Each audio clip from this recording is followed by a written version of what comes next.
Hello, Mr. Strickland. My name is Jackie. I'm going to be your nurse today. I would like to do a head-to-toe exam. It should take us about 30 minutes. Prior to coming into this room, we did a Snellen eye exam at 20 feet for distance vision. You were 20/20. At for your near vision, 14 inches, you were 14/14. So your eye exam was good. For this exam, I'm going to start with your head, and I'm going to note that your hair is clean and well groomed, no nits noted. I'm going to palpate your skull and note any lesions, pain, or tenderness in your skin. And coming to your face, noting that it is symmetrical, palpating and inspecting your skin for any lumps, bumps, or lesions. Looking at your eyes, noting that raise your eyebrows for me, symmetrical. Looking at your eyelids, no lid lag noted. Looking at your eyelashes, top and bottom, they're present, evenly distributed, no excessive drainage noted. I'm going to look at your conjunctiva, they are pink and moist. And looking at your sclera, they are white and no excessive veins noted there.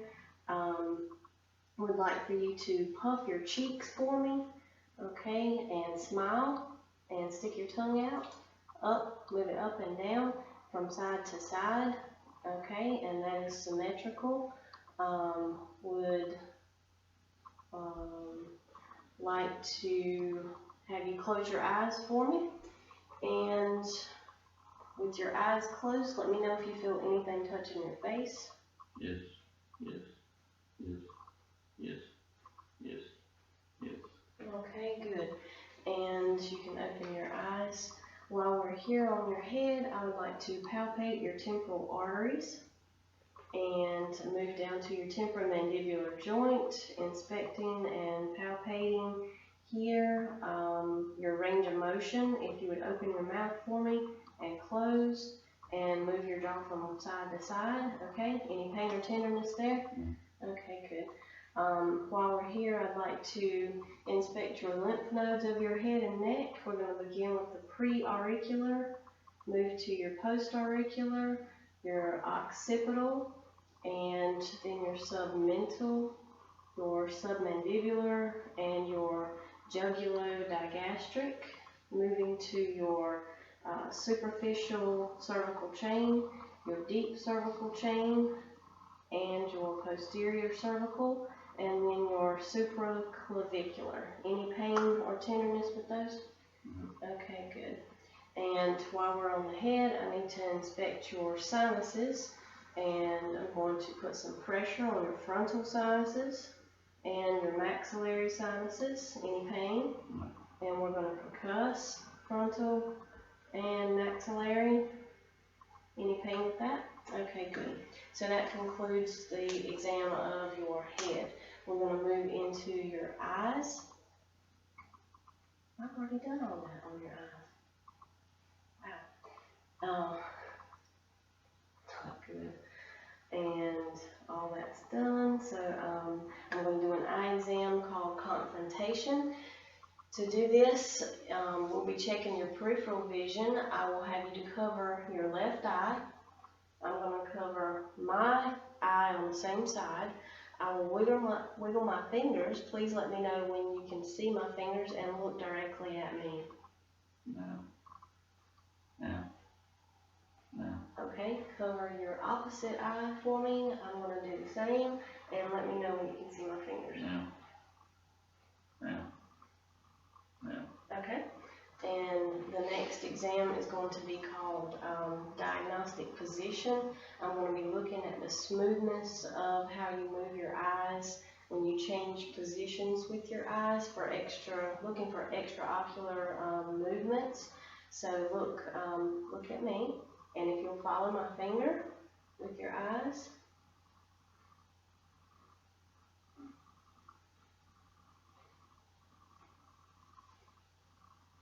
Okay, good. The next exam is called accommodation. For this exam, I would like to check how your pupils change size as you change from looking at a near object to a distance object. So I'm going to have you to look at my finger, look at the wall, look back at my finger, and I'm watching your pupils change size as you change your gaze. While we are at your eyes, I'm going to do an exam called the corneal light reflex. It's also called the Hirschberg exam. I'll do this by shining my light on the bridge of your nose and noting that the reflection of my light is symmetrical in both eyes. Next, we'll do the pupillary light reflex. I would dim the light in my room and I would come in from the side looking at your pupils. They will constrict as I shine the light in your eyes. Doing the same on both sides, and normally the eyes should, or the pupils should constrict evenly on both sides, and they do. Also looking with my light at your lens and your cornea, making sure that they are clear, no abrasions, no foreign objects, and no cataracts on both sides, and they look good. Excuse me. Next exam would be with my ophthalmoscope, and this will be looking at the inner part of your eye. I'm going to place the ophthalmoscope on my right eye, firmly against the brow and cheekbone. I'm going to take my right eye, look into your right eye, looking at the back of your eye, the red reflex, checking your optic disc, and it is creamy, yellow-orange to pink. It is round, and the discs are, the margins are distinct. So I'm going to change eyes, place my ophthalmoscope on my left eye, coming into your left eye, and I'm going to look from the side all around into the back of your eye, the optic disc. It is creamy yellow to pink with good distinct margins. It's round, no foreign objects or lesions noted there. And that completes the exam of your eyes. We're going to move to your ears. First, I'm going to inspect the external portion of your ears, looking at your pinna on both sides. I'm going to look at your tragus and also your mastoid process. I'm going to take my pen light and I'm going to inspect the internal and external and internal canal. First, looking at the external, noting that there is no foreign bodies, no excessive cerumen or drainage. Looking at your internal canal, looking at your tympanic membrane, it is pearly gray, intact and concave. Same thing on this side. I'm going to examine the external canal. No excessive cerumen or drainage or foreign bodies. The internal canal, your tympanic membrane is pearly gray, intact and concave. So your ears look good. I need to check some hearing. The first test that I'm going to do is going to be with my tuning fork. It's called the Weber exam. And I'm going to place this on the top of your head. Please let me know if you can hear this sound the same in both ears. Yes. Okay. The next exam is called the Rene exam. To do this, I'm going to place my tuning fork on the mastoid process. And let me know when you can no longer hear the sound. Yeah. I'm going to place it in front of your ear. Let me know when you can no longer hear it. No. Okay, I would be timing this. Same thing on this side on the mastoid process. Let me know when you can no longer hear it. No. Okay, in front of your ear. No. Okay, same on both sides. And that completes your ear exam. Next, I would like to inspect your nose. So I'm looking at the external portion, noting that your skin is intact, no lesions or lumps or bumps. Your septum is not deviated. I would shine my light at your internal structure, your turbinates, noting that there's no polyps, lesions, foreign bodies, or excessive drainage noted. And the mucous membranes look good in your nose. While we're here, I would like to check your olfactory sense, which is your sense of smell and the patency of your nose. So if I could have you to close your eyes and close one side of your nose for me and sniff. Let me know what you smell. And cover or close the other side of your nose for me and let me know what you smell. Very good. And that completes your nose exam. I would like to examine your oral cavity. So first I'm going to inspect and palpate the external portion, noting no lumps, bumps, or lesions here. Your lips are pink and moist. I'm going to use my pen light and look at your internal, the internal part of your mouth, noting that your mucosa is pink and moist, looking at both sides, looking at your palate, and it is intact. Stick your tongue out for me, and there's, it's pink and moist as well. You have no abnormal or unusual odors noted to your breath. Your teeth are all present, and I'm going to have you to stick your tongue out for me again, please, and say ah. Okay. I am looking at your uvula, noting that it rises midline on pronation. Looking at your tonsils, they are present 1+, and your pharyngeal wall is pink, and no lesions noted there. I'm going to move next to your neck, and I'm going to inspect and palpate, noting that your trachea is midline. And do you have any pain or tenderness here when I palpate? Okay. I would like to check your muscles here in the neck, which is your sternomastoid and your trapezius. If you will shrug your shoulders for me. Okay. Turn your head from side to side with my hand. Okay. Good. And that completes the exam of your neck. We're going to move into your thorax area and examine your lungs.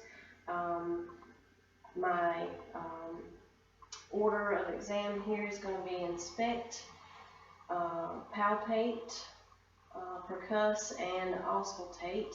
And I'm going to start out on your back side, and noting as I come around that your anterior, posterior diameter is less than your lateral diameter. And if you could turn a little bit more for me. Okay, thank you.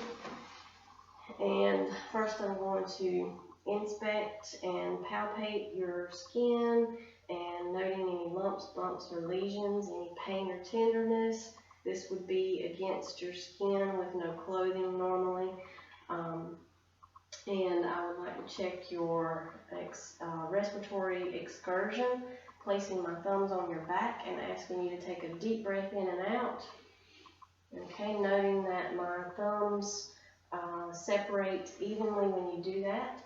I want to do tactile fremitus by placing the balls of my hands, starting at the apices of the lungs, and I'll work my way down. If you would please say 99 each time I move my hands, starting now. 99, 99, 99, 99, 99. Okay, and I'm noting the resonance in your lung fields as we do this.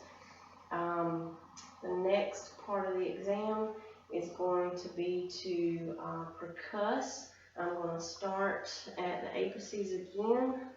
1, 2, 3, 4, 5, 6, 7, 8, and 9. Okay, noting any timpani and dullness. I would also like to check your kidneys for any inflammation. To do that, I'm going to place my hand on your back, and when I give this little hit, let me know if you have any pain. No. No. Okay, good. And while we're here, I'm going to auscultate your lung fields in 18 different places as well, but I will ask you to take 18 deep breaths for this exam.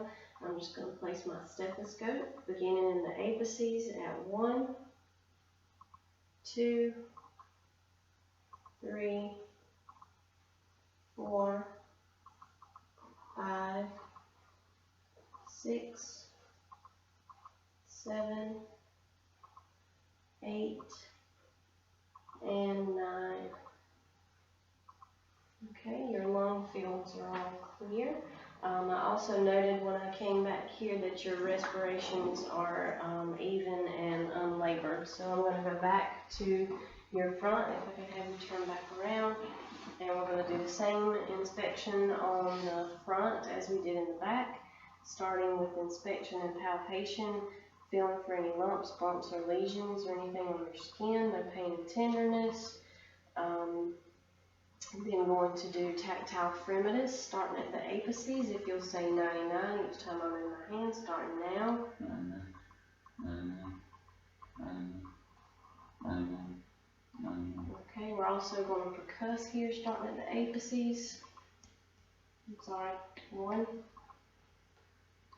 2, 3, 4, and 5. And then I would like to auscultate, again listening to your lung fields, starting at the apices, and would have you to take deep breaths, but we're not going to do that right now. So at 1, 2, 3, 4, and 5, and noting that this is your cardiac border here.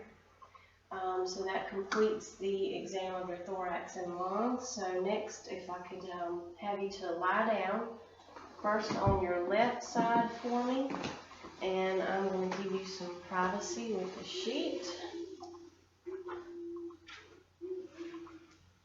And while you're on your left side, are you comfortable?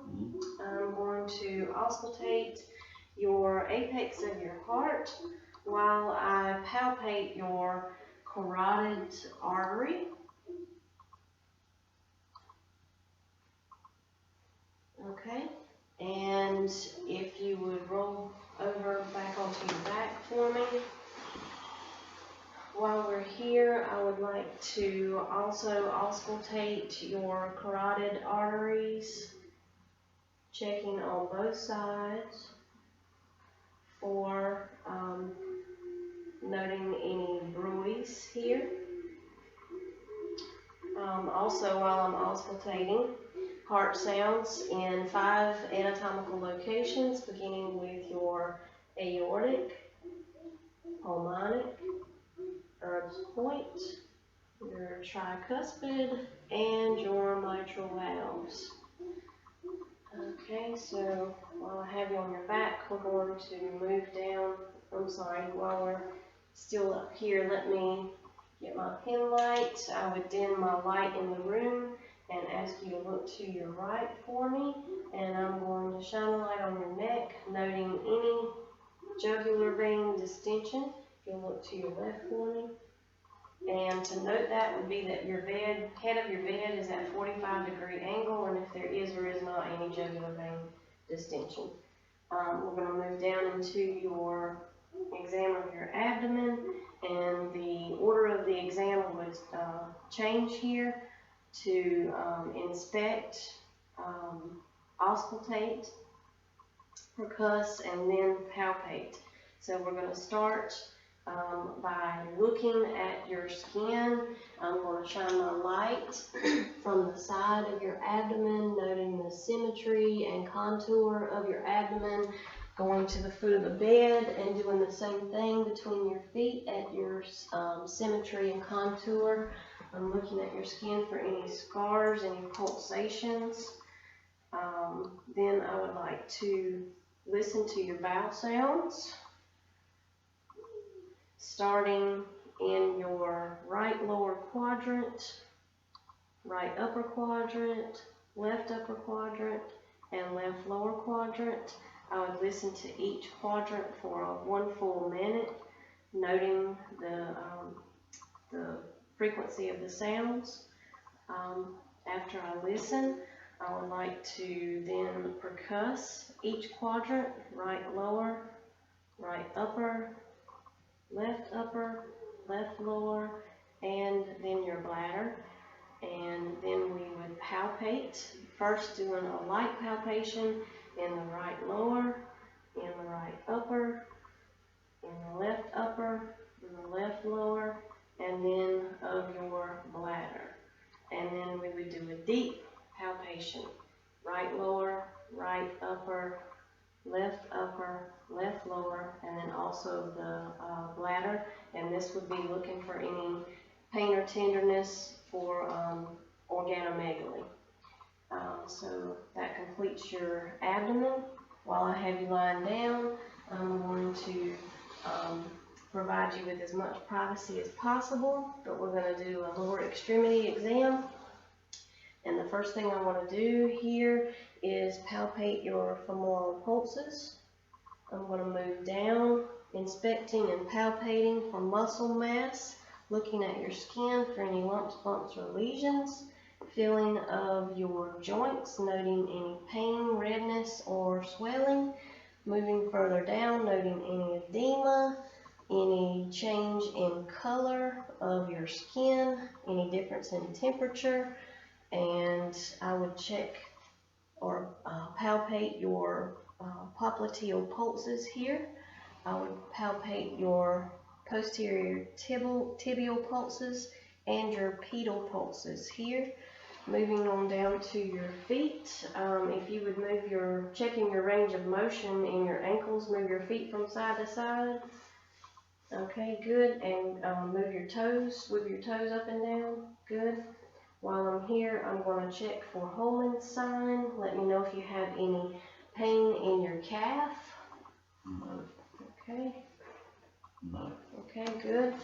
I am going to check the Babinski reflex while I'm here at your feet. Okay, good. And I'm going to move back up to your hip area, and we're going to check the range of motion in your hips. I'm going to ask you to bend your knee and raise your leg straight up and back down. Rotate your leg out and then back in. Any pain or discomfort? No. Okay. The right leg, bend your knee, raise your leg straight up and drop it down. Rotate your leg out and back in. Okay, you put it down. Any pain or discomfort? No. Okay, and that completes the lower extremity exam. You can sit up on the side of the bed for me now. So while I have you sitting, I'm going to check your patellar reflex here. Okay, good. And now I want to do an examination of your upper extremities, beginning with your shoulders. I'm going to inspect and palpate. If you could raise your arms here for me. Raise your arms. And I will feel your shoulder joints, noting any crepitus when you do that. Palpating your muscle mass, noting your joints and skin for any pain, tenderness, lumps, bumps, or lesions. Your hands and fingers for any temperature changes, color changes. Wiggle your fingers for me. Okay, bend your wrist, turn your wrist in and out, up and down, and bend your elbows back and forth for me. Okay. So that's got your upper extremities. Let's see, next we would do an examination of your nervous system and your coordination. I would have you, if you would, to hold your hands up, and I want you to touch your fingers to one another. That's your digital touches. Then I want you to put your finger on your nose and touch my finger, and back to your nose, touch my finger, back to your nose, okay? And while you have your hands on your thighs, we're going to do hand slaps by rotating your hands back and forth, okay?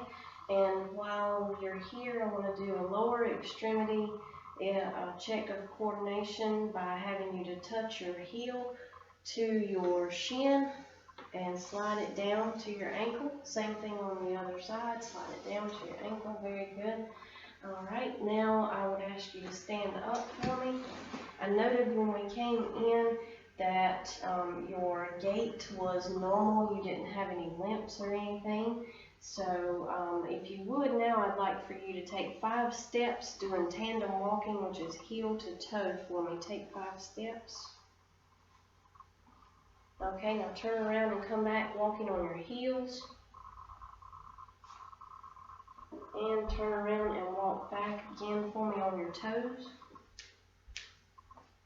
Okay, and that's it. If you'll come back and stand here for me, I'd like for you to bend forward, bend over forward for me, and I'm looking at the curvature of your spine for any abnormal curvatures there, and it looks good. You can stand back up. Would like for you to now do a test called the Romberg test, and I'm going to have you to stand with your feet together, arms by your side, and have you to close your eyes for me. And I'm going to stand beside you, and for safety in case you get dizzy, and I would note this for 20 seconds, how your balance is with that. And you did good. So if you would please sit back down on the table for me, and that completes our head to toe exam. Thank you very much. Thank you.